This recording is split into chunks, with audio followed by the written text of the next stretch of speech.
from Hollywood, it's time now for... Johnny Dollar.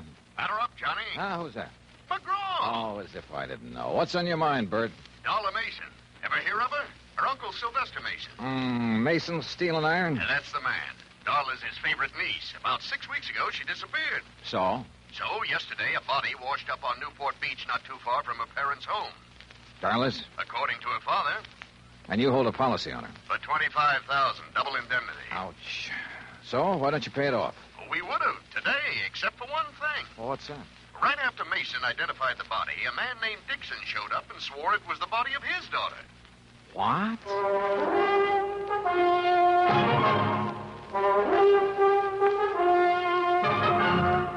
Bob Bailey in the exciting adventures of the man with the action-packed expense account. America's fabulous freelance insurance investigator. Yours truly, Johnny Dollar.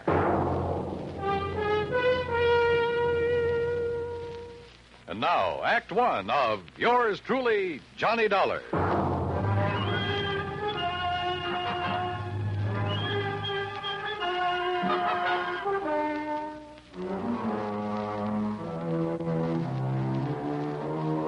Expense account submitted by Special Investigator Johnny Dollar to the Providential Assurance Company, 393 Dewey Avenue, Hartford, Connecticut.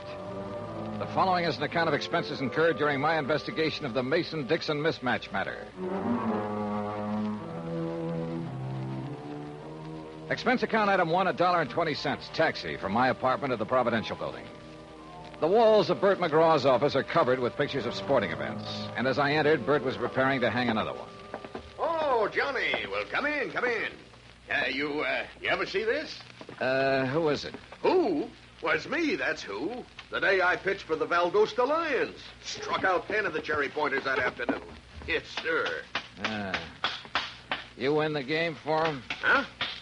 I said, did you win the game for him? Oh. No, cheating umpire. There. Well, Johnny boy, you ready to join our little team? I don't know. The body of a girl being found on a beach, Mason identifying it as his daughter, then somebody else showing up. Henry Dixon. Yeah, and saying the same thing. Can't the authorities identify her? Haven't been able to yet? Neither one of those girls had their fingerprints on record? Nope. Well, what about dental work? Nothing to go on there either. Oh, brother. It's not going to be an easy one, Johnny. How long had the body been in the ocean before it was washed up? Well, they figure about 6 weeks. You know what that means. Yeah. Hello? Oh, yes, sir. I see. Uh-huh. Well, if it isn't the Mason girl... Yes, sir. Yes, sir, that's right. Thanks for calling, Captain. That was Captain Miller of the Newport Police. They find out who she is? No. So if it is the Mason girl, we're going to have to pay out $50,000 on the double indemnity clause. You aren't surprised, are you? No, I didn't think she died from a natural cause. But I didn't think it'd be from a gunshot wound either. What kind of a gunshot wound? A 38, right through here. How old did you say the Mason girl was, Bert? Oh, around 20. Dixon girl, too. Both of them pretty, full of life. At least they were. Who'd want to hop? But I suppose there's one way of finding out. Just how do you figure doing it? When did the Mason girl disappear? Oh, about 6 weeks ago. And the Dixon girl? Well, she's been missing about 3 months. Well, one of them's still alive. I'll try to find her. Bert gave me all the information he had on both the Mason and the Dixon families. I took a cab back to my apartment. That's expense account item 2. Item 3, $18.10 transportation, Hartford to Newport, Rhode Island. After checking in at the Ogden Hotel, I called Dollar Mason's father, rented a car, and drove out to the Mason home on the beach. I was about to ring the bell when the front door opened. Hi. Well, hi. You must be Johnny Dollar. That's right. Come on in. I'm Joan Mason. Darla's little sister. Uh-huh. This way, Mr. Dollar. Mother's waiting for you in the den. Your mother? I thought my appointment was with your... Oh, my father's indisposed. Besides, Mother's the brains of this family. Of course, if you really want to know about Darla, you ask me. Maybe I will. You better. Mr. Dollar's here, Mother. Thank you, my dear. Come in, please, Mr. Dollar. See you later, Johnny. A dreadful mistake my husband made has upset him so. I thought it best to see you myself. Just what mistake are you referring to, Mrs. Mason? Well, we've released a statement to the newspapers. I thought you had heard. No, ma'am, I haven't. You've made a trip over here for nothing, then. Oh? Yeah, you see, my husband erred when he identified that body as being our daughter's. It couldn't possibly have been. Well, I know you're glad of that, Mrs. Mason. But what made Mr. Mason change his mind? I haven't changed it, Dollar. George, I thought you were going to stay in your room. Never mind. Dollar, any questions you want to ask, I'll try to answer. Why, George Mason, you've been drinking. Only enough to take the bad taste out of my mouth. And you know what put it there? Oh, don't look so mixed up, Jenny. I tried going along with you, but I got too weak a stomach. So here I am. I don't know what you're talking about. No. Listen, Dollar. Soon as they found out that girl had been murdered, my wife here decided it couldn't have been Darla. It isn't Darla, and you know it. Only thing I know is that you got a set idea good, proper people don't die nowhere else but in bed. Because this girl died like she did, because she was shot, you tried convincing me she ain't our daughter.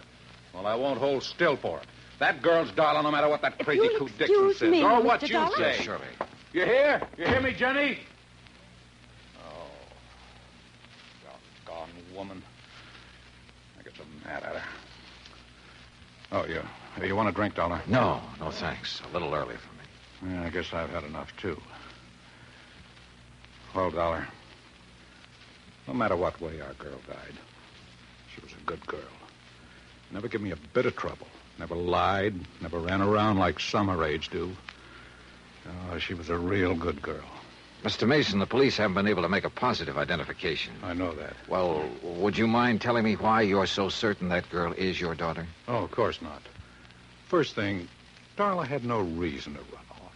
She had everything I could give her. Charge accounts all over the place. Everything money could buy. So she had no reason to leave here like she did. Where was she last seen? At the Newport Yacht Club, at the bar. Younger daughter Joan saw Darla talking with a stranger. When she walked out of the club, it was the last anybody ever saw of her. Well, Mr. Mason, do you have a picture of your daughter that I could borrow for a few days? Yeah, I might be able to find you one. What do you want with it? I'm going to try to find her. You what? Dollar, you... Or find the Dixon girl. Oh, yeah, I see what you mean. Well, you might locate Ruth Dixon somewhere. Do you know the Dixons, Mr. Mason? No, I never heard of them before this happened. What about Ruth Dixon? Could Darla have known her? Oh, of course not. Are you sure? I mean, isn't it possible that in a small community like this one... No, it's not possible. Dollar, we're the Masons. Now, maybe that don't mean much to you or to me, but it means an awful lot to my wife. And for the time poor Darla was born, my wife drilled it into her. You understand? No, I'm not sure that I do. Well, Darla never mixed with people she thought were beneath her, any more than my wife ever has. I see. You don't believe it, you just ask around. I plan to, Mr. Mason.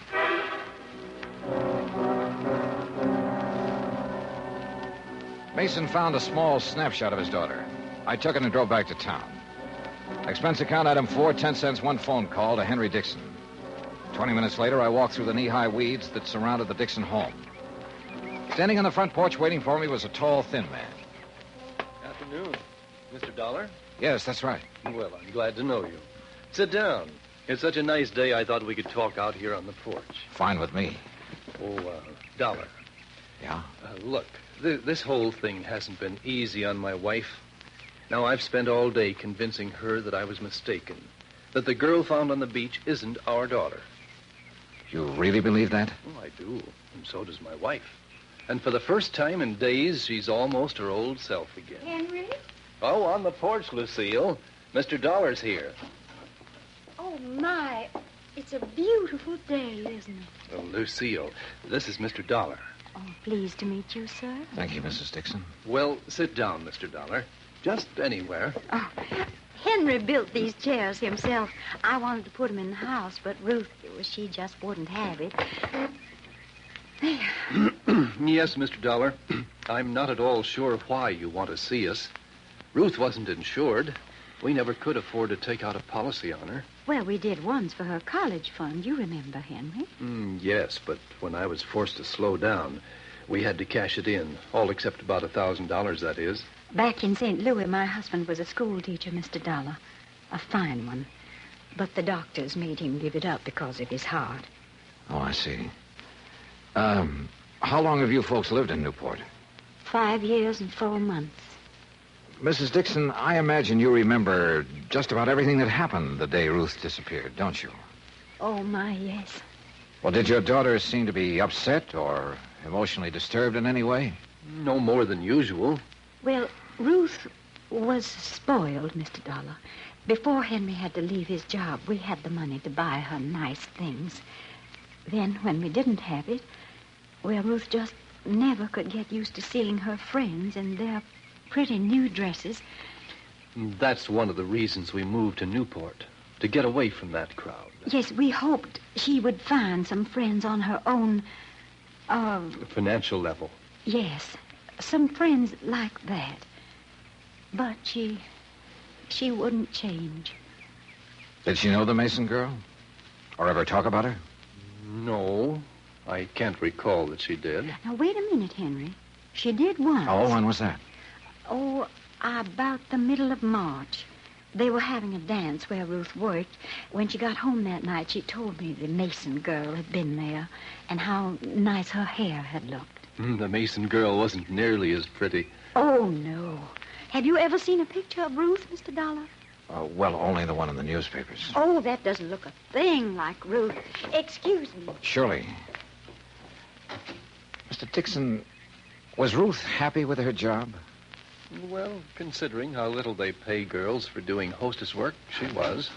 Now, here's a real nice picture of her, Mr. Dollar. You just look at this. Isn't that something?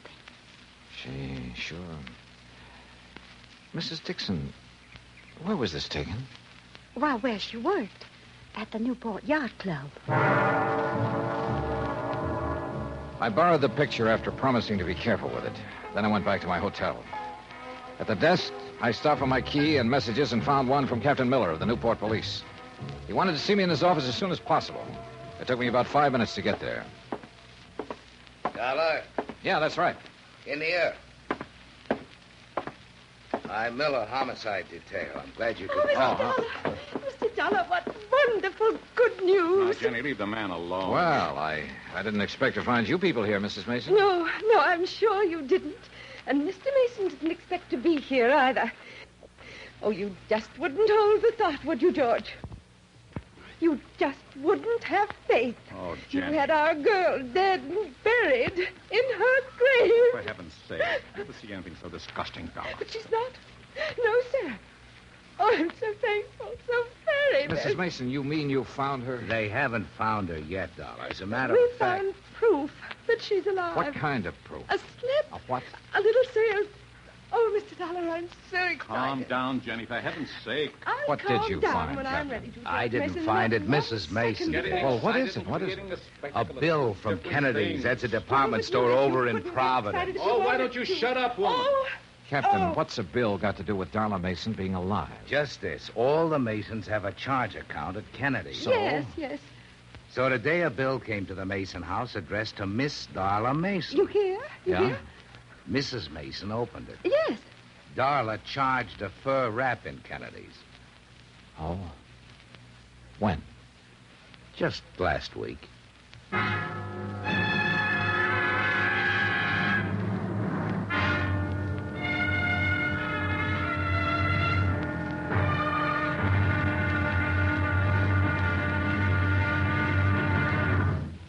Act two of yours truly, Johnny Dollar, in a moment.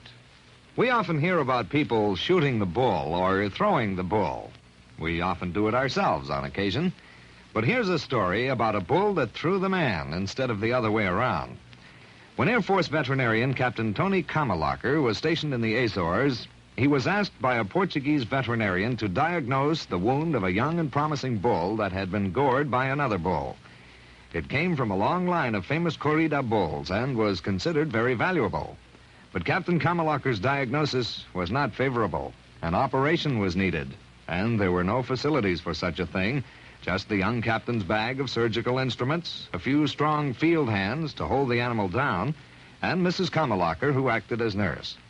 The operating table was a rocky field under a penetrating drizzle of rain. But Captain Tony Kamalacher couldn't be stopped with mere inconveniences. After giving the bull a dose of tranquilizers and a shot of local anesthetic, he proceeded with surgery. Just as the operation was completed, the bull came to life. With a mighty lurch, it leaped to its feet, throwing the field hands aside like sticks, and, for thanks, immediately charged at the surgeon. But Kamalacher escaped over a nearby stone wall. The bull recovered, and its grateful owner renamed it Kamalacher for its debut in the ring, where, Portuguese style, it is against the law to kill the bull. That's how a simple act of kindness brought about new understanding, a step on the road to freedom, the right of all men, everywhere. Now, Act Two of yours truly, Johnny Dollar, and the Mason-Dixon mismatch matter.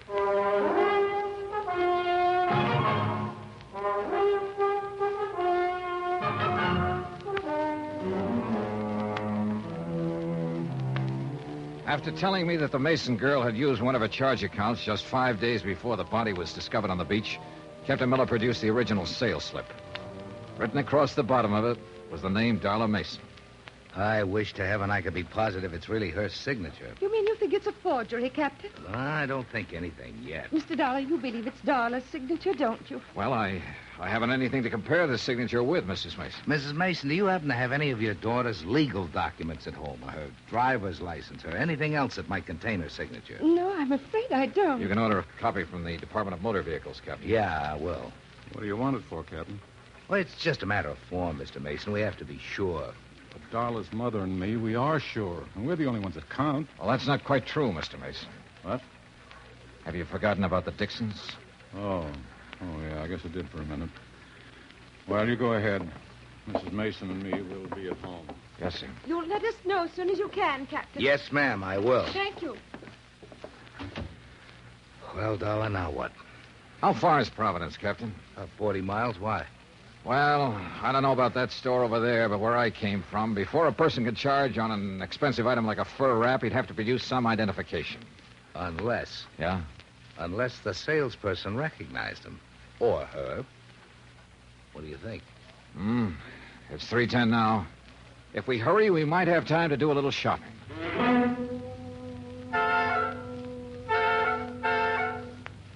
We made it in an hour and a half. The first salon at Kennedy's is on the second floor, back, away from the escalator. I remember her quite well, Mr. Dollar. And you're sure it was Darla Mason? Oh, yes, I know, because I was so surprised to see her. Oh, how's that? Well, I read the papers, Mr. Dollar. I knew she'd been away. Had you ever waited on her before, Miss Trumbull? No, I had not. Do you remember how she was dressed? Well, she had on a hat. Gray felt fitted real close to her head, so you couldn't see any of her hair. And, yes, a navy blue dress, raw silk, I believe, and real décolleté. What? Low cut, Captain. Oh. Did you recognize her when she first walked in, or not until she told you her name? Well, you men are so picky. I don't remember everything. I'm sorry. Miss Trimble, I have 2 snapshots here. In a moment, I want you to tell me which of these 2 girls is Darla Mason. Well, that won't be hard to do. But first, may I borrow a pair of scissors and a small piece of paper, please? Certainly. Here you are. Thanks.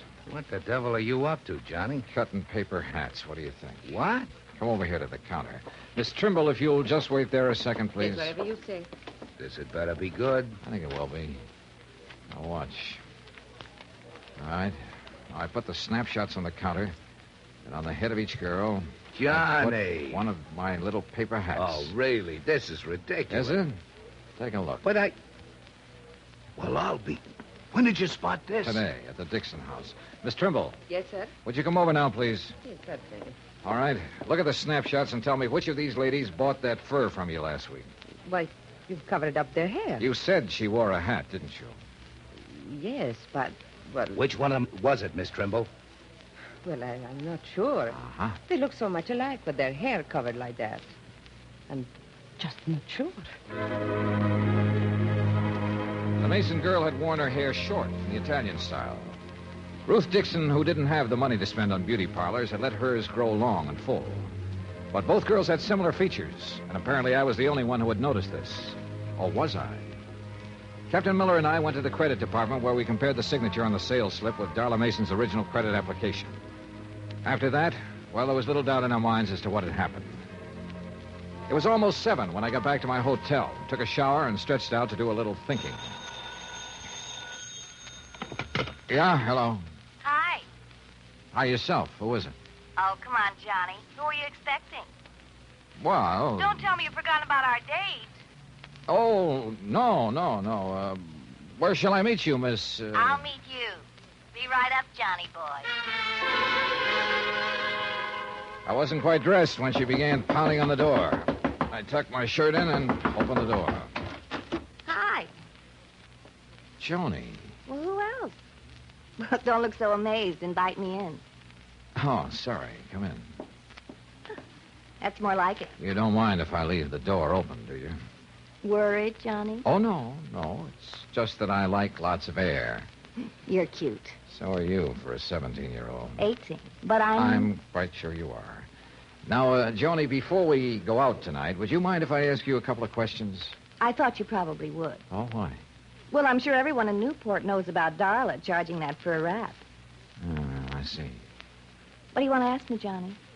It's about the day Darla disappeared. Yes, Well, you said she was in the bar with a stranger, right? that's right. But you and I, we both know that every stranger who enters the yacht club has to sign a guest book. Correct? Well, he's given a temporary card. With the name of the member who invited him to the club also registered in the book. You're very clever, Mr. Dollar. Why did you lie to the police and your parents, Joni? Darla's my sister. I thought maybe someday she'd do the same for me. Will you tell me who the stranger was? Or shall I go over to the yacht club and start checking their guest book? I'll tell you. Yeah? Would you mind closing that door? Tell me first. His name's Peter Henson. Who is he? My mother can answer that. Or my father. Who is he, Joni? A tutor. My mother hired him for Darla and me. He moved into our house about 3 months ago. Of course, he didn't stay long. Where was he from? I don't really know. But I know how you can find out. Yeah? Mother hires all her help from the Castelloni Employment Agency in Providence. If anyone has his home address, they will. I started calling the Castelloni agency at 8:30 the next morning. Hanson's last known address was in Providence, and half an hour later I was headed toward the highway. It wasn't until I reached the turnpike that I noticed I was being followed by a battered blue sedan. Hanson had moved, but he'd left a forwarding address, and 3 hours and 2 addresses later, I turned down a lonely oyster shell road and stopped. Ahead of me, I could see a small beach cottage, and still behind me, the battered blue sedan.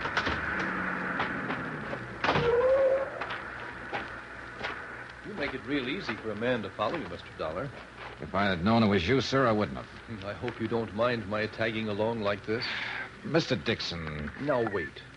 I know what you're going to say. But let me say this first, Mr. Dollar. I've waited around, wondering if it was our girl you would find or the other one for so long. Well, I just couldn't anymore. I had to do something. You understand that, don't you? Yes, sir, I think I do. Good. Well, then, you go on about your business, and I won't bother you. You go on up to that house, and I'll wait right here. Go on now. Yes, sir. I wasn't sure who or what I would find in that beach house, but I was sure no amount of talk could persuade Mr. Dixon to leave until I did. I knocked on the door for a good minute before it finally opened.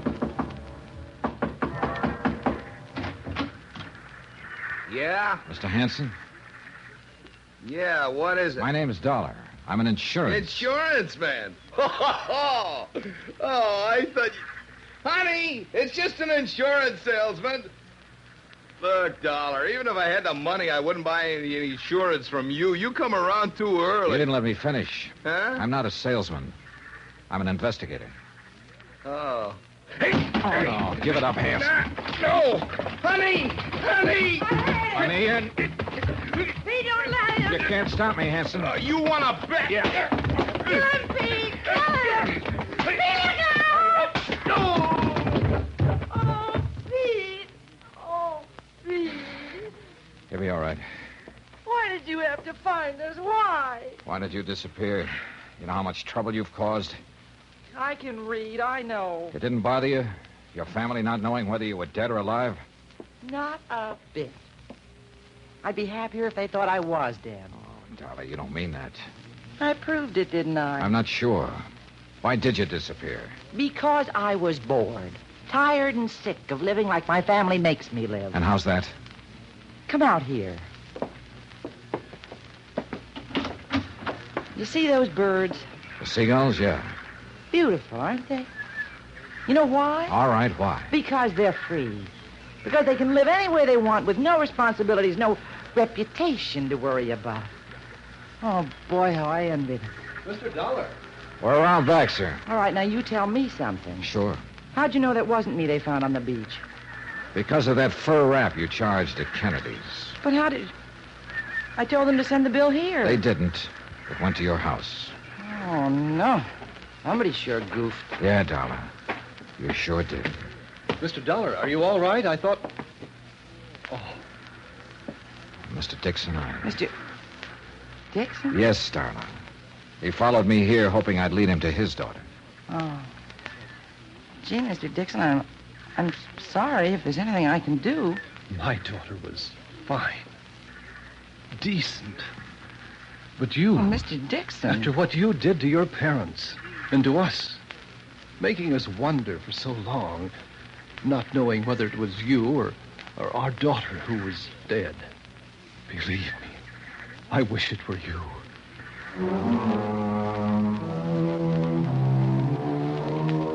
Like Bert McGraw told me a long time ago, somebody has to handle the rough ones. And for me, this was it. Henry Dixon was in no condition to drive his car, so he rode back with us. And on the way, well, Darla Mason will never forget the things he said to her. Neither will I. As for Ruth Dixon, who murdered her and why, well, that's up to the Newport police. Expense account total, including hotel bill, car rental, and transportation back to Hartford, $319 exactly. Yours truly, Johnny Dollar.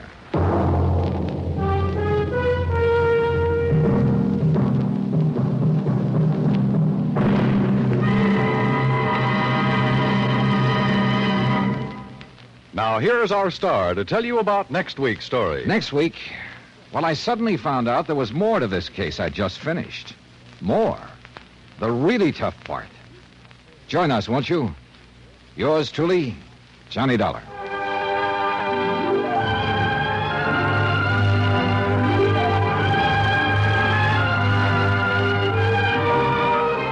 Yours truly, Johnny Dollar, starring Bob Bailey, originates in Hollywood. Written by Charles B. Smith, it is produced and directed by Jack Johnstone.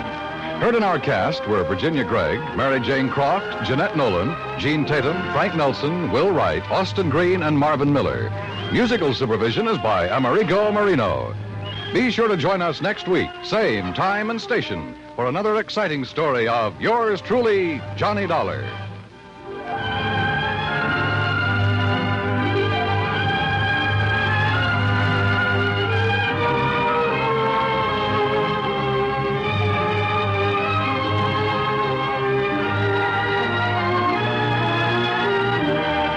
This is the United States Armed Forces Radio and Television Service. Television Service. This morning in the Atlanta airport, no one's missing a meal on Mac Wilburn's watch. With 11 restaurants to serve passengers, he's got dining for every destination. And it all started when Mac talked with First Horizon Bank about opening a franchise in the airport. Now it's open for business and cleared for takeoff. First Horizon Bank. Let's find a way. Go to firsthorizon.com/Mac. First Horizon Bank, member FDIC.